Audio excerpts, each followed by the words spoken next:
நமோ இளைஞர் மற்றும் திறன் மேம்பாட்டு அறக்கட்டளை சார்பாக திருவள்ளூர் மாவட்டம் வேப்பம்பட்டில் போதையில்லா தமிழகம் என்ற பெயரில் விழிப்புணர்வு மாரத்தான் போட்டி நடைபெற்றது. தமிழக பாஜகவின் விளையாட்டு மற்றும் திறன் மேம்பாட்டு பிரிவு மாநில அமைப்பாளர் நயினார் பாலாஜி வழிகாட்டுதலின்படி மாரத்தான் நடைபெற்றது.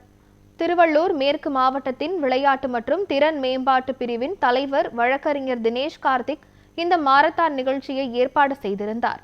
மாவட்ட தலைவர் அஸ்வின், பாஜக விளையாட்டு மற்றும் திறன் மேம்பாட்டு பிரிவு சார்பாக மாநில துணை அமைப்பாளர் ஆர்த்திக், பாஜக மாநில மகளிர் அணி பொருளாளர் மாலினி ஜெயச்சந்திரன், மாநில பொறுப்பாளர் விக்னேஷ், சதீஷ்குமார், அறக்கட்டளை நிர்வாகிகள் உள்ளிட்டோர் கலந்து கொண்டு நிகழ்வை சிறப்பித்தனர். வேப்பம்பட்டு கார்மெல் பப்ளிக் பள்ளியிலிருந்து திருநின்றவூர் பஜரங் சிட்டி வரை 3.5 கிலோமீட்டர் தூரத்திற்கு மாரத்தான் நடைபெற்றது. இளைஞர்களின் ஆரோக்கியமும் சமூக பொறுப்புணர்வும் வளர்க்கும் நோக்கில் நடைபெற்ற இந்த மாரத்தான் மக்களிடையே போதையில்லா வாழ்க்கை குறித்த விழிப்புணர்வை ஏற்படுத்தியது.